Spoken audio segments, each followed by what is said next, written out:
Welcome, everybody, to the week-ending edition of the Winner's Circle Sports Betting Podcast. It's Friday, June the 16th, and we only got one guest today, a special one, Mr. Sean Higgs, my man. Higgsy, what's going on, my friend?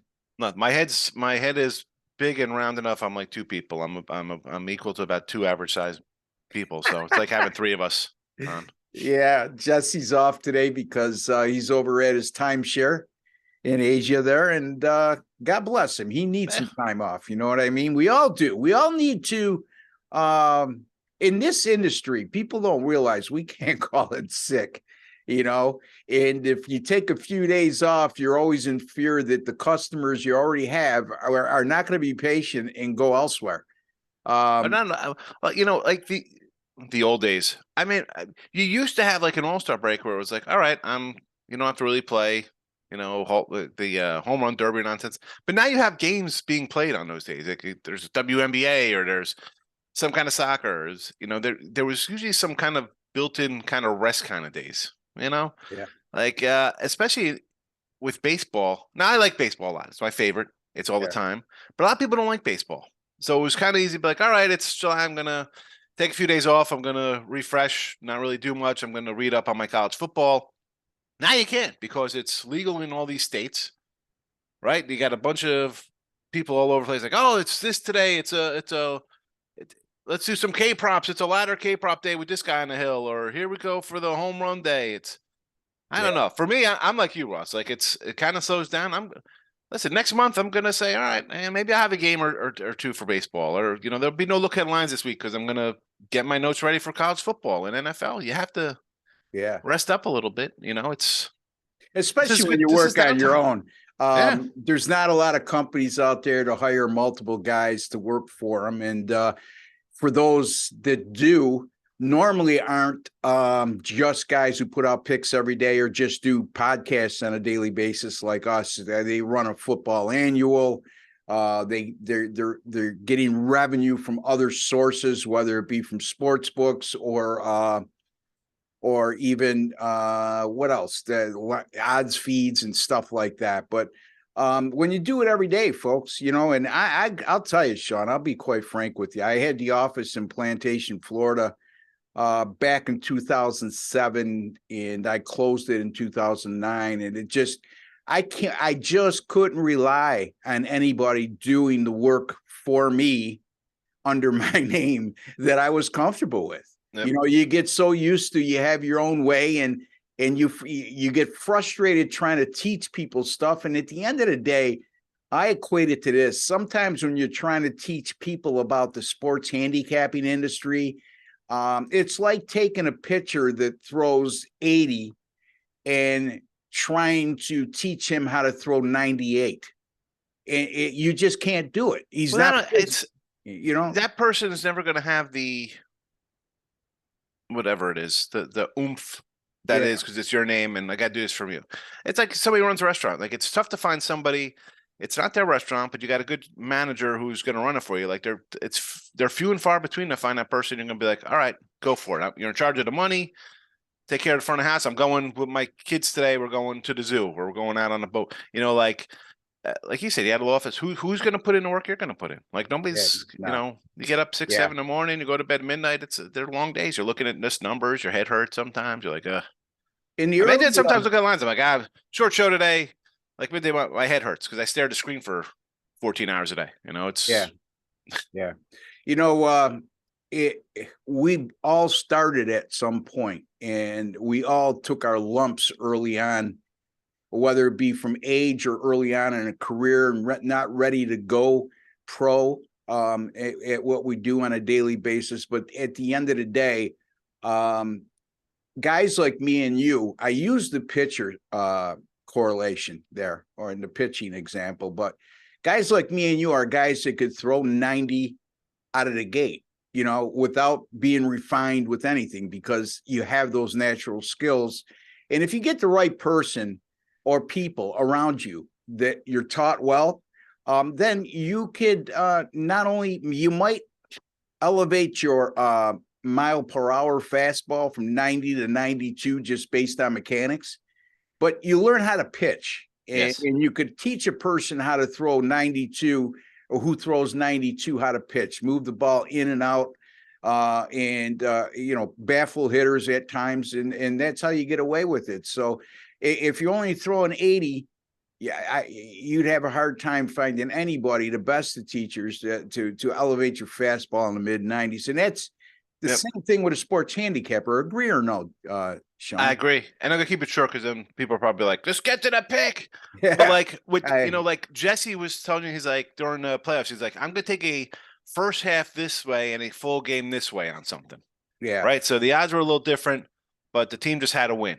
Yeah. And you're like, all right, that's something you didn't really look at as yourself. Like, I'm the same way that people talk about, I'm going to take something in regulation hockey where it's a minus 105 instead of for the game, it's a 190. Yeah. And so for me, I'm like, oh, okay. I say I never really looked at that because there's so much out there, and we're kind of set in how we do things and look at one set of numbers and breaking down things. You don't really venture into a different platform like that. I mean, I say to myself, I'm like, oh, see, regulation, I can get into that. Or the whole team not batting in the bottom of the ninth. That's like newer stuff. Like that wasn't around 20 years ago for us. They're not gonna bat bottom nine. Yeah. So it's a lower number as opposed to laying big juice on a team. Yeah. Now you got one of those things. You talk to somebody who kind of knows things that you respect and trust. Like, oh, he does that. I'm gonna look into that. It's not, and you don't jump in to the deep end with it, like, here we go. Oh, it's my play of the year, or whatever kind of nonsense. No, you follow it a little bit, see how you do. I tell people all the time, you want to bet, write down your games for a week. Can you be disciplined enough not to bet for a week? Write them down, see how you do. Yeah. That's what I do now, Yeah. Yeah. So that's the story, folks. That's that's the life of a handicapper. We live with it. I don't complain, I do on occasion, but at the end of the day, I remind myself I wake up every day. And I love what I do. Yeah. And whether it's put a roof over your head, food. Yeah, I've been doing it for 20 years, and I'm in the upper, like all of us on this channel, we're in the upper 1% of people who actually win in this industry over the long haul. Yep. So, a lot of people go, well, you're a sports handicapper. What do you do for a living? I'm a doctor. Can you tell yourself? Is anybody telling yourself you're in the one percentile in the world in your profession? It's, there's not a lot of people who could say that. Yeah. So we might be in an industry that is unconventional in terms of a career, but as long as you're one of the best doing it, it doesn't matter. And we are one of the best. I'm sorry, folks. You could nitpick and pick holes at us when we have a losing day, but at the end of the day, those who stay patient and with us for a while, we'll make money. That's the end of the day. Before I get fired, you're watching the Winner's Circle Sports Betting Podcast on the Winner's Circle Sports Betting channel, sponsored by GamblersWorld.com. I'd like to thank Mr. Jim Quinn, the owner over at GamblersWorld.com, for providing us all with the opportunity to do these great podcasts every day. I also like to thank my man Seth, who helps me out on graphics and various other things, and has exhibited extreme patience with a 65-year-old guy that didn't grow up in the computer era. So thank all those guys behind the scenes. They're just as important as all of us on this show in making this a success. And we're looking forward to continued success in the future as well. All right. We got 2 games in Major League Baseball today, arguably between teams that are the top rivalries in all of Major League Baseball, being the San Francisco Giants and LA Dodgers, and the Boston Red Sox and New York Yankees. Let's start with you, Sean. The Yankees at Boston. We're looking at Domingo Germán for the Yankees. We're looking at Tanner Houck for the Boston Red Sox. Right now, the Red Sox minus 115 and the total 9.5. If that's either direction you're going to go, or if you like to enlighten us on anything else you would like to use in this game. No, yeah, I'll get to that in a second. It'll be a total in this one. But yeah, Germán and Houck, and they played last weekend, I believe. They had a 3-game set. Boston took 2 out of 3, all low scoring, 3-2, 3-2, and 3-1 with these 2 cats on the hill. Tanner Houck, though, I mean, 6 innings, 3 hits, 2 earned runs. You're thinking, oh, nice little outing. 2 homers. And that's what this guy does. Gives up homers. He gives up hits. He has a high ERA. Again, that is not the end all be all. I'm more of a whip kind of batting average against guy, but the numbers are just not there. So obviously, I'm going to be leaning towards an over here to not. It's 9.5 now. I was on last night. So I mentioned Hawkspan numbers, and I throw out last week because you see 3-2, 3-2, 3-1, and it was 9. It went up to 9.5. And Herman's pitched well of late. He's got a 2.20 ERA his last 7 starts. Not terrible. Again, versus Boston, 6 innings, 6 hits, 1 earned run, but a home run there. And that's with this guy here. The guy's given up 12 homers, 10 homers in 12 games. And Yeah. Boston at home, they hit homers. And even it's odd because Boston's pitching. I don't like, they had Sale, they had Kluber, Paxton, a lot of guys who I was not high on. Bullpen questionable. They've actually would have gone under this number. They would have gone 6-2-2 to the 9. Now it's obviously 9.5. So it's going to be probably like a 8 or probably again an 8-2 now to the under with that 9.5. Now same with the Yankees. They were 7-2-1. I think they'll be a 9-1 now with the 9.5 or to the under. I'm not buying it. I'm not. I know the offenses are bad. The Yankees throw out like IKF and cleanup spot, and you got Bowers, and they have we've talked about this lineup before. It's a bad lineup, but Herman gives up the long ball. Houck just gives up runs. Period. You're in a hitter's ballpark where Boston is, I think, the second or third best hitting team at home. They're just really good at home, and in a rivalry like this, it's a rivalry. But let's be honest, these two teams haven't really made waves for quite a while here. Even though Yankees getting to a American League Championship Series a couple years ago, I'm not buying it as a marquee kind of matchup. That being said, give me the over here. I'm going to look personally. I'm going to they pop up here on. I didn't look right this morning. Usually I do it after more closer to lunchtime with the home runs. I might be looking at a home run prop here on the Sox for Devers and maybe one of their young guys, whether Yoshida, I'm not sure, but I'm definitely going to have at least 2 home run props on this game because Herman is definitely giving up a home run today. No doubt about it. He's good for 2, I think, in this game. So home run prop, not sure. I'll throw it out on Twitter for the fans here. Yeah, I mean, is this something you're going to cover on your midday money show? Yeah, I might have it ready. Yeah, I'll have it for midday money. Okay, so midday money, if you're not familiar, that's Sean's personal podcast. He invites all subscriber participation. And it airs every day, noon Eastern time. You can get it right at the Picks and Parlays homepage, picksandparlays.net, that is, or various streaming sites throughout the internet, and also at the Picks and Parlays YouTube channel. I would highly encourage you folks. He does a great job on his show. And again, if you like to chime in while we're talking, you can't do it on this show, unfortunately, at this point, but you certainly can with Sean. So again, I invite all you people to go midday money. This guy is informative. He is reliable. He wins on a consistent basis. He's a big baseball player, and he's been very successful. And by the way, he was number 1 at picksandparlays.net, who has 25 great handicappers, including me and Jesse as well. And he was number 1 in the NFL amongst all of us last year. So again, folks, that's the Midday Money Podcast with Sean Higgs.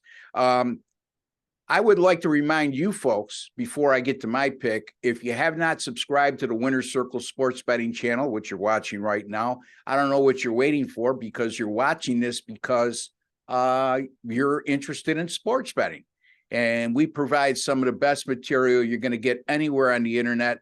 4 great handicappers right now. We're going to be adding to our team come football season, because we're going to be doing 10 to 15 shows a week during football, folks. We're going to be up in the ante here. And why wouldn't you subscribe? It's absolutely free. And there's no strings attached. You can get out anytime you want. And while you're there and subscribe, make sure you hit that notification bell in your YouTube settings, and you'll be alerted immediately upon us publishing any of our Winner's Circle Sports Betting podcasts right here on the Winner's Circle Sports Betting channel, sponsored by gamblersworld.com. All right, San Francisco at the Dodgers. And, Sean, as you well know, I put out the schedule for all of us and assign each all of our games at the beginning of the week, usually on Monday morning. Yep. This will be the second day in a row now, yesterday being with Doug Upstone, that I have a game where there's there's no listed pitcher for one team, and that's the case with the LA Dodgers. I have seen reports it might be Matt Andriese for the Dodgers. That's what I saw. But that's not confirmed yet. Yeah, unless you know otherwise, Sean. That's what I saw yesterday, that he was going to pitch. But again, it's not up on the sites. But that's who I think is going to be well. out here too. Matt Andriese hasn't pitched in the majors since 2021 when he made 8 relief appearances with Seattle. He's made 12 starts at the AAA affiliate of the Dodgers this year, and an uninspiring 4.63 ERA and 1.33 WHIP in those starts. And I know those AAA teams out west play in a lot of hitter-friendly ballparks, but it's not like Andriese was somebody who was knocking it out when he had an opportunity in the majors. Average pitcher at best, and at this stage right now, having not pitched in the majors for 2 years, it doesn't bode well for confidence for me in terms of if I'm looking for a reason to use the Dodgers. And then you got the other side of the equation where John Brebbia is making a start for the San Francisco Giants, and he's your textbook opener, they call him. One inning guy. Actually, he's made 7 starts. He's gone beyond 1 inning one time this year, 8 innings pitched and all. But he's done a great job in that role at 1.12 ERA. And the San Francisco bullpen over the last 7 games has been very, very good. If I could find that statistic, I'll share it with you. And right now, let me see here. I am not finding it, but trust me when I tell you, folks, I believe their ERA over the last 7 games, if I'm not mistaken, is under 3. Pretty confident of that. While the LA bullpen, they've struggled all year, Sean. This used to be the strength of his team, and you're looking at a bullpen that's over 5 as far as an ERA over the last 7. They're 4.79 on the year.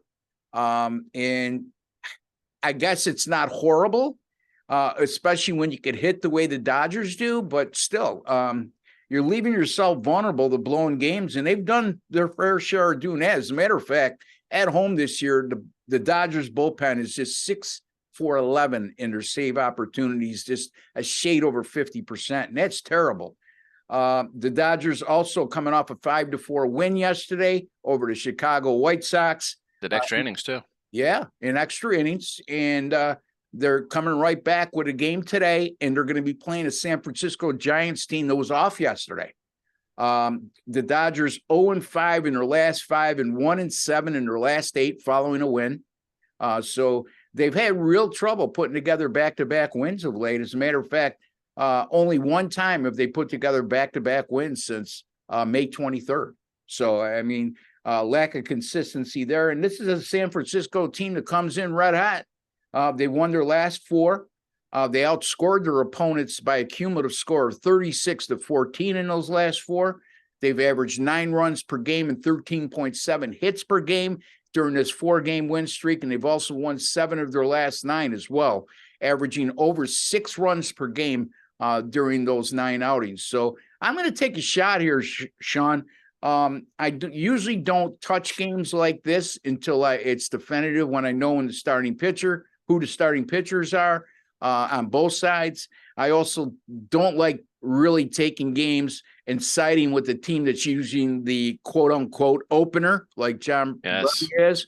But since I'm assigned to the game, the more I looked at it, the more I'm thinking that San Francisco is a nice betting value at plus 130 at the Dodgers tonight. Now, I tend to agree there. San Fran, okay, they're coming off a nice wins over St. Louis. They're 2 games back of LA, and two and a half. I was down on LA. I thought, you know what, give me an under for them on the year. But this team, and I'm not a San Fran guy. I got a guy in the chat who loves San Fran, and I'm like, I just don't see how they continue to move this lineup. Like, as bad as I think the Dodger lineup is, a bunch of like the Yankee lineup got a bunch of guys who hit like 180. At least you have a guy like Muncy who hits like 30 homers for a guy who hit like 170. The Giant lineup, I mean, you got Conforto hasn't played in a couple of years. I mean, Mitch Hanger, I think, is hurt again. I mean, Jock Peterson. I mean, they do some job out there in San Fran. Hats off to them. I mean, Descafferline, I like him as a pitcher. They bring in guys, good program. I mean, sign me up. I said something about Sakura was pitching for the Braves, I think last week against the A's. He was like a 2-something fave on the road. I'm like, how are you betting guys that pitched in 3 years in Major League Baseball? You're going to lay 230? At least here, it's a reasonable, like a 135, 140, because it is the Dodger name, and it's the Dodgers rivalry game. But give me Breba here. What am I? He's going to go an inning, and then here comes the bullpen. Or whoever's your inning filler, whether it used to be Sean Manaea or Ross Stripling. I don't, one of those guys could be on the injured list. I have no idea, but I'm with you on the Giants. I'm not going against a team that's won 4 in a row. I'm getting plus money. Take the 120. Yeah. There you go. I like San Fran plus the 120. Plus 130, actually, I got them at 130, good number. Yeah, at the Superbook. They're plus 130 right now against the Dodgers. And Sean likes the Boston Red Sox New York Yankees game to go over 9.5.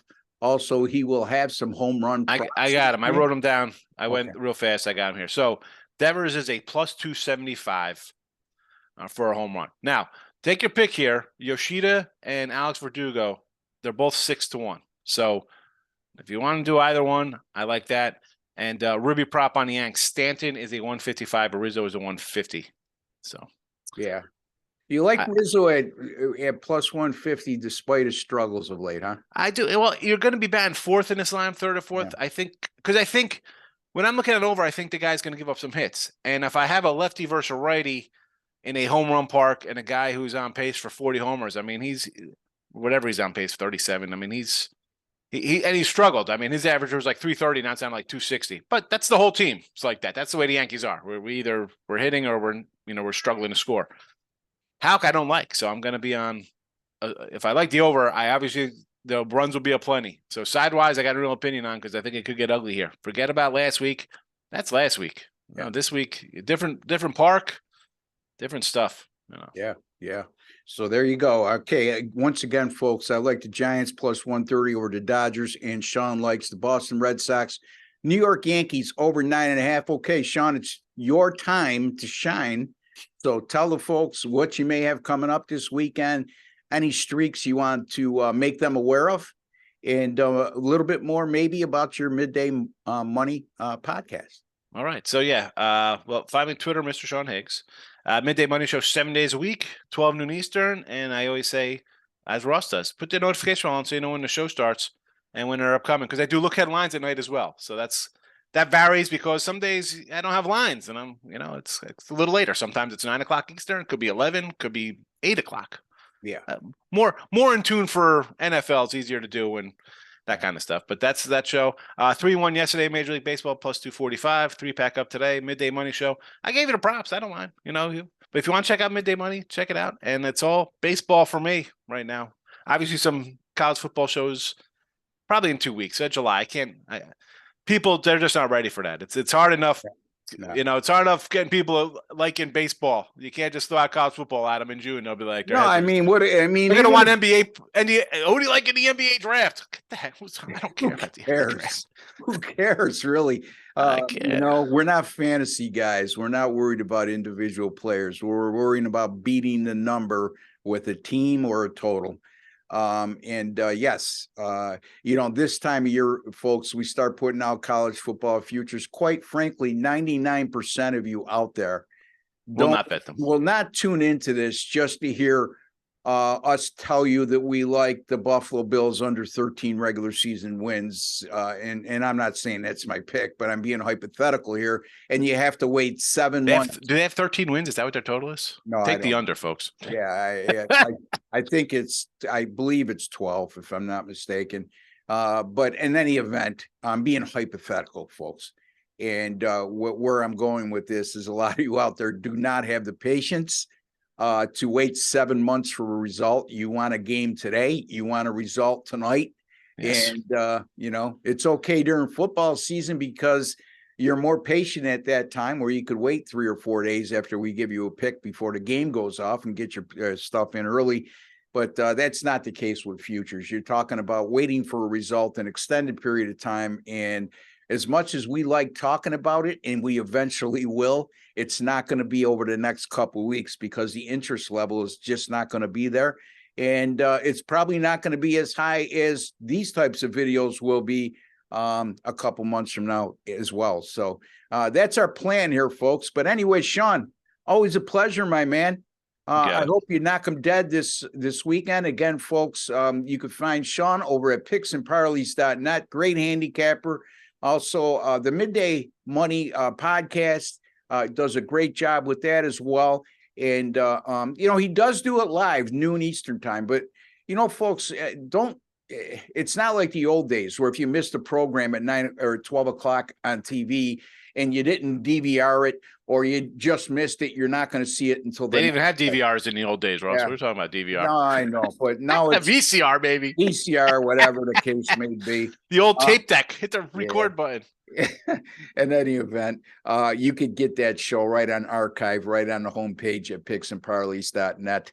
And again, folks, don't forget, give us a like on our video today. We would deeply appreciate it. It's just a small token of your appreciation for the work we do. And we hope, like every day, that you became a smarter sports bettor today than you were yesterday. Until the next time, for Sean Higgs and Ross Benjamin, we like to wish each and every one of you. Ross, you didn't say your site. Oh, rbwins.com, folks, rbwins.com. I'm so in tune with hyping Sean here. But rbwins.com is my site. You can find all my premium paid selections there, and 39 and 29 over my last 68 in all sports, solid 58% or so. We're going to I like to improve upon that, and I like to get my baseball going again. As I've been a little bit back and forth with baseball, but those of you who follow me over the years know I win in baseball off a losing year last year, but I'm going to come up with a big finish to baseball season this year. rbwins.com is where you can find me. Until the next time, take care and God bless, folks.